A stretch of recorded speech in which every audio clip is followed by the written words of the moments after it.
Hemant sir, आप सुन रहे हैं? आपने सुना, शायद मुझे लगता है संपर्क टूट गया है हमारा उनसे, वो वहाँ नेटवर्क की कुछ समस्या आई है।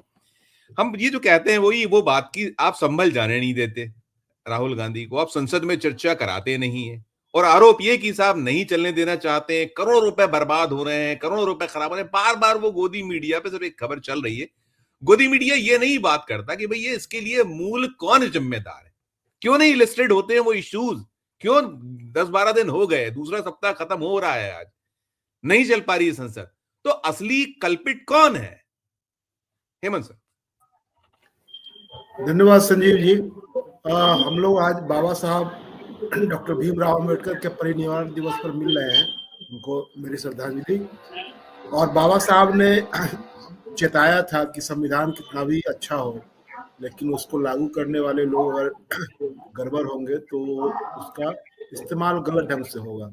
तो संविधान की जो रवायतें हैं, परंपराएं हैं, संवैधानिक जो मूल्य हैं, उनके साथ सबसे ज्यादा खिलवाड़ आज के दौर में हो रहा है, मोदी जी के राज में हो रहा है। ये जो पूरा मसला है, आप देखिए कि जो खरगे साहब ने जो आपत्ति दर्ज की, उससे इस मसले की गंभीरता को देखा जा सकता है कि आपने नाम कैसे ले लिया, आपने उनकी पहचान कैसे उजागर कर दी।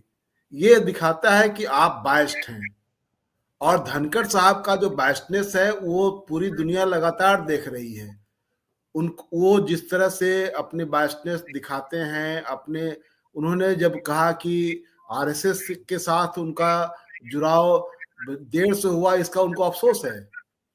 तो उनका बायस्डनेस जो है वो इस लेवल का है। और आज की तारीख में अभिषेक मनु सिंघवी के बारे में जो कुछ उन्होंने कहा, खरगे साहब ने जो आपत्ति दर्ज कराई, मैं समझता हूं कि यह बिल्कुल किसी न किसी साजिश का हिस्सा मुझे लग रहा है। अभी तो इसकी जांच होनी है, लेकिन साजिशों के साथ इनका बिल्कुल चोली दामन का रिश्ता है, बीजेपी और आरएसएस का।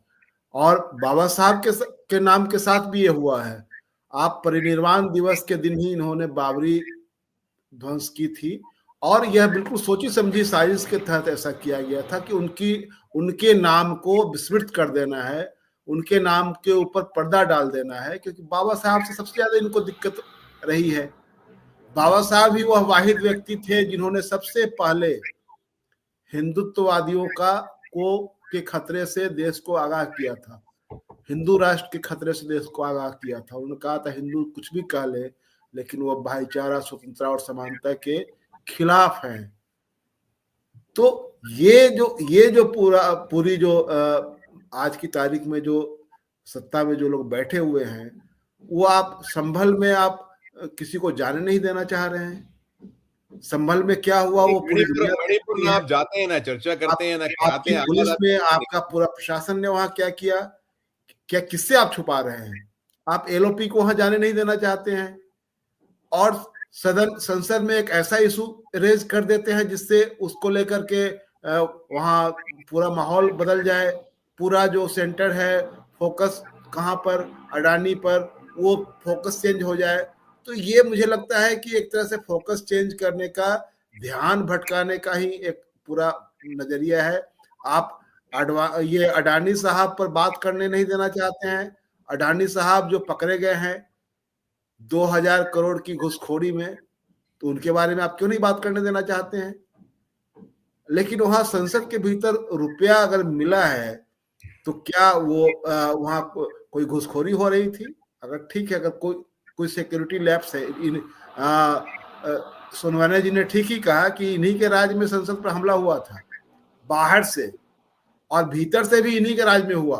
हालांकि वो हमला नहीं था, लेकिन जिन लोगों ने किया तो सिक्योरिटी लैब्स तो इनका था, उस पर तो कोई जवाबदेही तय नहीं हुई, बल्कि आपने विपक्ष को उल्टा उसमें घेर लिया, विपक्ष के ऊपर ही आरोप लगाने लगे।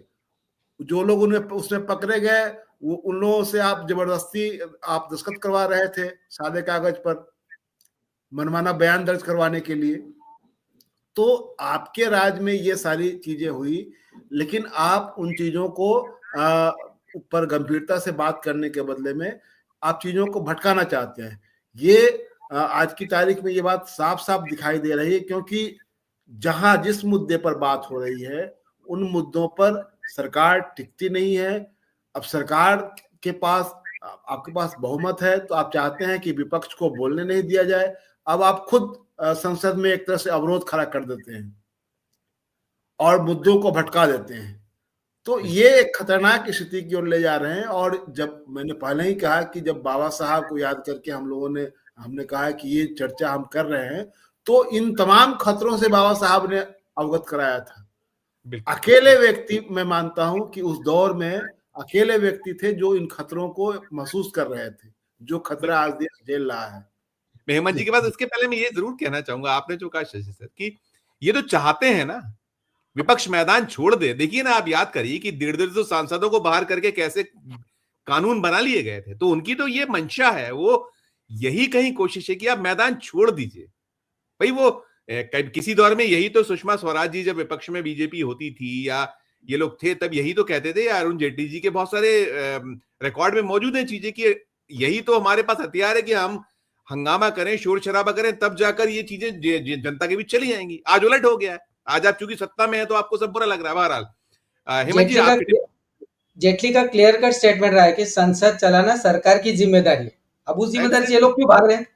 यस यस बिल्कुल हेमंत जी, मैंने दोनों चीजों पे जो आपसे सवाल किए, एक तो किसानों वाली बात की कि इसमें अब नहीं भूल गए वो 3 दिन पहले का अपना धनखड़ साहब बयान, और दूसरा ये नोट लेकर गड्डी लेकर जाना, रिजू जी साहब जो कह रहे हैं, और बाकी सब है। आपकी टिप्पणी। संजीव जी, जब धनखड़ साहब वो बयान दे रहे थे किसानों वाला, तो मेरे एक मित्र ने कहा था, अरे देखिए धनखड़ साहब क्या बोल रहे हैं। मैंने कहा कि इनके इतना पाखंडी कोई है नहीं, जितना पाखंड करते हैं और जितना ये भेदभाव करते हैं वो पूरी दुनिया ने देखा हुआ है। इसलिए इनके इन बातों पर ध्यान देने की कोई जरूरत नहीं है। प्रधानमंत्री जी तो संविधान को माथे पर लगाते हैं, संसद भवन के सामने साष्टांग हो जाते हैं, लेकिन उन्हीं प्रधानमंत्री जी के रहते हुए नए संसद भवन में सेंगोल स्थापित हुआ। तमाम तरह के पंडे, पुजारियों, टीकाधारी, सिखाधारी लोगों को वहां पहुंचाया गया। तो संविधान की हत्या तो उसी दिन हो गई।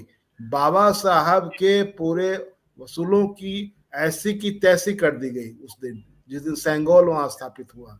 सामंतशाही का प्रतीक सेंगोल, और पाखंड और अंधविश्वास और जातिवाद, ब्राह्मणवाद का प्रतीक वो पंडे पुजारी। उनको जब आपने वहां घुसाया तो उसी दिन खत्म हो गया संविधान और बाबा साहब का पूरा जो मकसद था।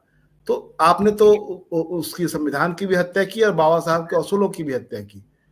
तो ये धनखड़ साहब जो कुछ कर रहे थे और आज जो कुछ संसद में हो रहा है, देखिए हम बार बार इस बात की ओर ये इशारा कर रहे हैं कि इनकी कोशिश ये है कि पूरे देश में एक तरह की अराजकता का माहौल हो, क्योंकि अराजकता ही इनको सूट करता है, जवाबदेही इनको सूट नहीं करता है। ये इसीलिए रोजगार के सवाल पर, भुखमरी, बेरोजगारी के सवाल पर, शिक्षा के सवाल पर, स्वास्थ्य के सवाल पर, इन सवालों पर बातचीत नहीं करना चाहते हैं। आप बांग्लादेश पर खूब बोल रहे हैं, चीन पर क्यों नहीं बोलते हैं? चीन ऑक्युपाइड जो आपका एरिया है उसको खाली कराने की बात तो आप नहीं करते हैं, क्योंकि आपको चीन से डर लगता है। आप चीन के साथ बिजनेस क्यों नहीं बंद कर देते हैं? आप बांग्लादेश पर सैंक्शन लगाने की बात करते हैं। आप तो इनका जो रवैया है ये है कि इस देश में कोई लोकतांत्रिक परंपरा आगे नहीं बढ़े, उस पर बातचीत ना हो, विपक्ष की बात ना सुनी जाए, जनता की बात ना सुनी जाए, जो स्वतंत्र आवाजें हैं उनकी बात ना सुनी जाए, जितनी संस्थाएं हैं उनकी स्वतंत्रता को खत्म कर दिया जाए। ये तमाम तरह के काम आप कर रहे हैं। तो ये इसके जरिए आप देश में जो जिस तरह नए तरह का जो निजाम है, ये वो नए तरह की तानाशाही भी लेकर के, हिटलर भी इनके सामने एक तरह से मुझे लगता है कि वो ये कमतर नजर आते हैं, उससे भी आगे आप ले जाना चाहते हैं। आप बाबा साहब के काबरी नाम जपते हैं और हिंदू राष्ट्र भी बनाना चाहते हैं। बाबा साहब ने तो हिंदू राष्ट्र के खतरे उससे आगाह किया था। तो ये और संविधान से कितना लेना देना है ये तो उस समय सबको पता है। संविधान का विरोध आपने किया था, आपने तिरंगे का विरोध किया था, तो खुलेआम आप इन चीजों के खिलाफ रहे हैं। तो इसलिए संविधान और कानून के राज में आपका भरोसा नहीं है, ये पूरी दुनिया को पता होना चाहिए। दिक्कत ये है संजीव जी कि हमने आजादी के बाद जो सरकारें रही, कांग्रेस लंबे समय तक शासन में रहा, कांग्रेस ने इनको बराबर बचने का मौका दिया, जिसका खामियाजा या देश भुगत रहा है। नहीं तो जिसके ऊपर 4-4 बार प्रतिबंध लगा हो आरएसएस पर, आजादी से लेकर के और आजादी से जस्ट पहले और आजादी के बाद लगातार, जी जी, बाबरी विध्वंस के समय प्रतिबंध लगा। तो सवाल ये है कि आप एक तरफ आपकी एजेंसियां, आपका एनआईए जो है वो पीएफआई को कह देगा कि ये इस्लामिक स्टेट बनाना चाहते हैं, ये गैर कानूनी है, तो ये हिंदू राष्ट्र क्या है, इनके ऊपर क्यों नहीं आतंकवादी कानूनों के तहत कार्रवाई हो रही है? नहीं होती है। आप हिंदुओं को एकजुट होने की बात करते हैं, एक है तो सेफ है। वही दुर्भाग्य है कि आप ऐसा उकसाने वाली ये सारे सवाल जो है, ये सारे सवाल संजीव जी ये है कि इनको एक तरह का एक ऐसा माहौल देश में बनाना है जिसमें आप एक धर्म विशेष के लोगों के खिलाफ मुसलमानों को टारगेट करना चाहते हैं, उनको दुश्मन की तरह पेश करना चाहते हैं, और इस ऐसे ही माहौल में आप देश में शासन चलाना चाहते हैं, देश में तमाम तरह की संस्थाओं पर अपना कब्जा चाहते हैं, और चुनाव जीत करके संसद पर काबिज होना चाहते हैं। तो एक तरह से इलेक्टोरल ऑटोक्रेसी भी हम लोग देख रहे हैं इस देश में। बिल्कुल ठीक आप निकल के चले जा रहे हैं, इसका मतलब नहीं कि जनता आपके साथ में है, साफ दिखता है कि जनता आपके खिलाफ है। आप हरियाणा का उदाहरण जो दिया जा रहा था, महाराष्ट्र का उदाहरण दिया जा रहा था, जनता किस बात पर खुश होकर के आपको ओवरवेलमिंग मेजॉरिटी दे रही है?